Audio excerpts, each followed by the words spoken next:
you out of being something that you can be pleased with and then he can be pleased with. The sooner you get that, most people are where they are. I wrote this thing for Exxon, and this morning, I was sitting in here writing, and I thought to myself, I said, they used my thing and they never paid me. And I thought, I'm going to sue them. Are you taping me? Sue them for not letting me do what I obviously knew this. Started working for Exxon in 1978. That's 38 years ago, 39 years ago. And one of these things is helping people understand how when you look at a person, you are looking at where they were when these incidences happened in life for them. Where they were, what kind of condition they were in when they first got married, or they first got involved with someone sexually, or they first got fired, or all these things happen to people at certain stages in the culture. So as a result of you dealing with it, you deal with it based on where you were when. I got pregnant in 1969. My son was born in 1970. I got fired on my job, evicted from my apartment, and put out of my church because I was pregnant and I was not married. And so as a result of that, my attitude was that I was bitter and nobody understood and where was the love and all them kind of things. But I had jacked up. I didn't have no business being pregnant. I know that, I knew that then and I know it now. But I'm saying when you go through these stages and how you perceive the reasoning is the response you get from other people. There's nobody that's not going through nothing. Nobody. Everybody's got some kind of situation.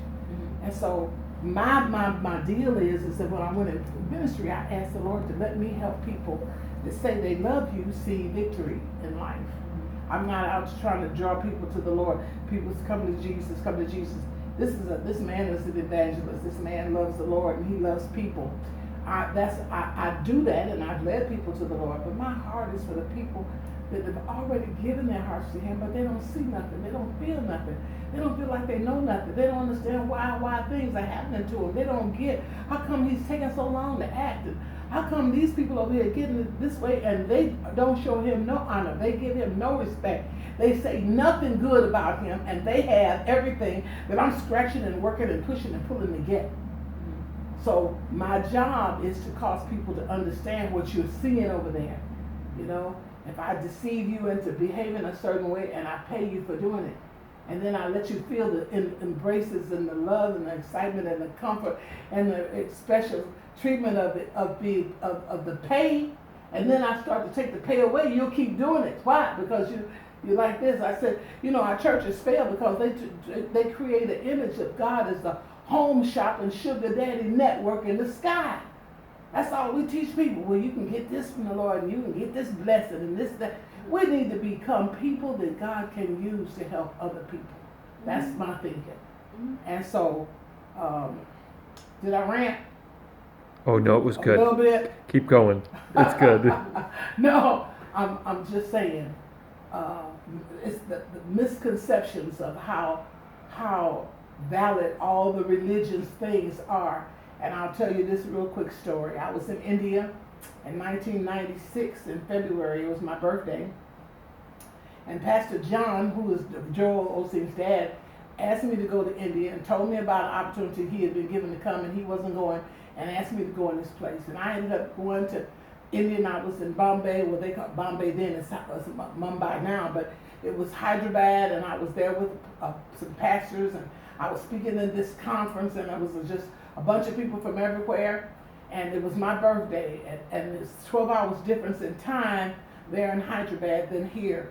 And so in the middle of the night, the lady that was traveling with me, a lady that had opened her house to me to start speaking, and was in the room with me. I took her with me to India, and she sung happy birthday to me, or with a can of sardines with mustard and a Dolly Madison sweet roll. We in a hotel room in India, all the way around the world. And I sat in the window sill, and they didn't have window panes. They just had a deep seal, and these things that kind of fell down and kind of shut out the light, not the light, but the wind, And I was sitting there in the windowsill looking out, and all of a sudden this voice says, "Ah!" and I made fun of it. I thought, oh my God, listen to this, and blah, blah, blah, blah. And worshiping cats and roaches and the cows and, people, rats running there. My thought was that I was knowledgeable of what was so sensible, and these people were so backwards and so deceived and worshiping all these gods. And the Lord almost slapped me out the 9th floor window of the Grand Katia Hotel. I had to hold on to the window sill on the outside and try to pull myself back in on the inside. The lady had to grab my thighs and pull me to keep me from falling out the window. When I got back inside that window, I'm as shook up as I can be. And I'm sitting there thinking, what happened? All of a sudden, it's like I got hit. And it was like God slapped my face for making fun of them. Mm-hmm. And he said, how many of your friends, the ones that's got 2 cars and microwaves and all kinds of visual devices and take trips and call themselves big time, how many of them get up at 3 o'clock in the morning and scream out a window for mercy for the day for people that serve a God? He said, these people are so afraid they'll miss me. They worship everything.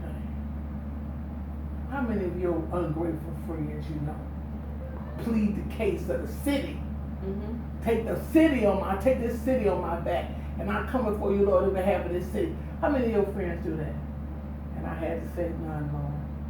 He said, they are so fearful that they will miss me. They worship everything. So I'm convinced that there are no people that God does not love and does not care for. And since that time, I've been to 26 different countries.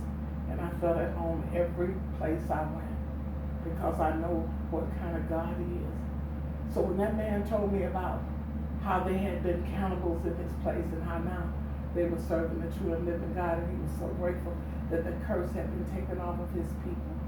He was so thankful that the curse had been lifted, and for him to be a part of this shout every year was such an honor. It made me see why the enemy works so hard to keep people feeling like the people of God don't love them. If you get somebody that you understand that you care about them, they'll receive whatever it is you have. But we have failed to make that clear to Christians. We have truth, but we don't have compassion. We have truth, but we don't have wisdom. We have truth, but we don't have love. And we don't know how to love because we're struggling with the superficial side of it right here now. We're dealing with my cousin.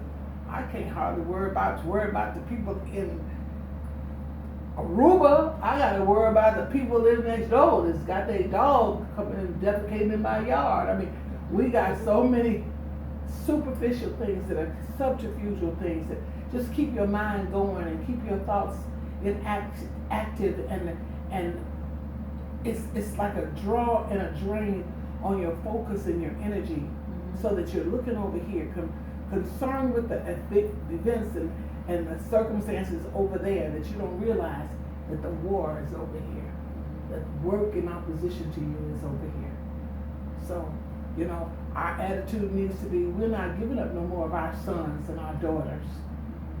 We're not giving up no more of our sons and daughters to perversion. We're not doing that. We're not letting them just get sucked in, and then once they get in, they feel so tainted they can't get out. Our job is to make it clear that God loves us and he needs us. And he don't need us to just want stuff.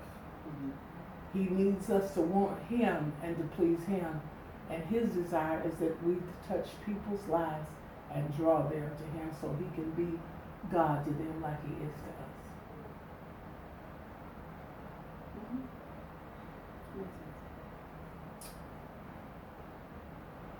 Well, let's have we're going to take an offering here.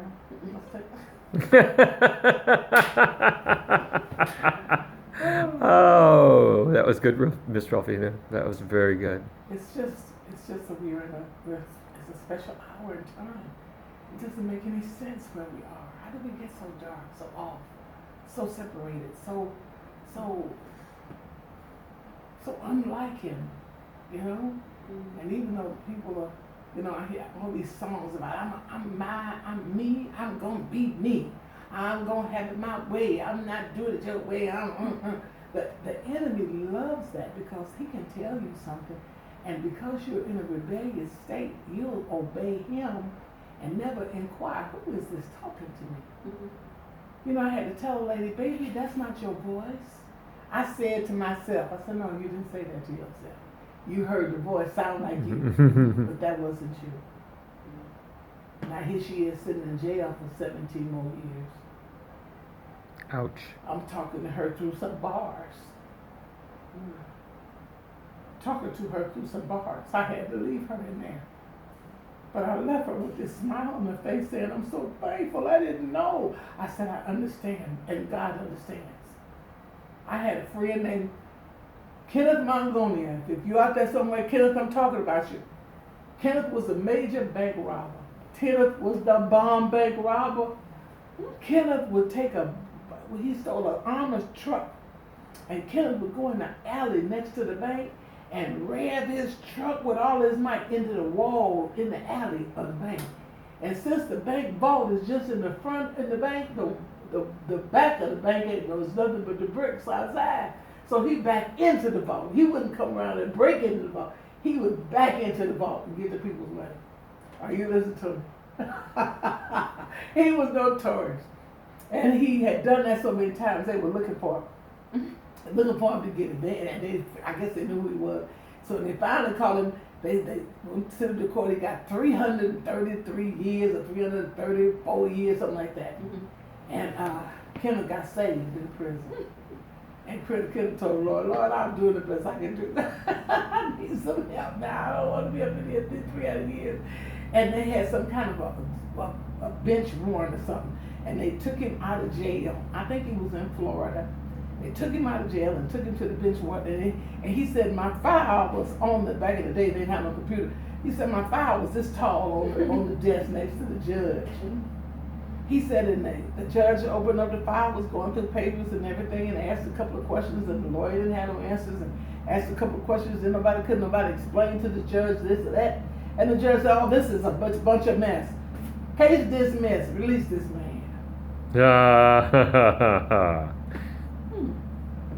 So he's standing there in his prison outfit, being told, you can go home. Look at that. He said he wasn't going back to get no clothes. He thought, fine, I'll go out just like this. Set him free. And he started traveling around the world talking about how God will set you free. And I think that some of us have had issues, problems, and failures, and mistakes, and hazardous experiences, so that we can testify to how God is a good God. Mm-hmm. I've had lots of trouble in my life. I don't know many people want my testimony, but I tell you, there's nobody that's sure of how faithful he is than I am. So I'm grateful for the privilege of being able to meet you and come here, have friends like Frank. Me and Frank been friends now about 20 years, 25 years, huh, Frank? Yeah, been awesome. It's been an awesome ride, and it's been this and that and the other. It's been ups and downs and ins and outs. It's been overs and unders. It's been everything. But in every situation, we have sought to learn something that we could use to speak it to someone's heart that's experiencing the same thing but does not understand that it's a temporary thing. And then they'll give God a chance. He'll show them how faithful he can be. He loves you. Unconditionally. With a burning hot love. Yes, he does. He does. The love that'll chase you down and overtake you. Yeah. That's the truth. He sure will. So, I'm finished. Do I get ice cream now? It looked like it was still down there working. Because I got some for somebody else. I was like, you need to eat it quick. Because it's not, it's not holding up like it should.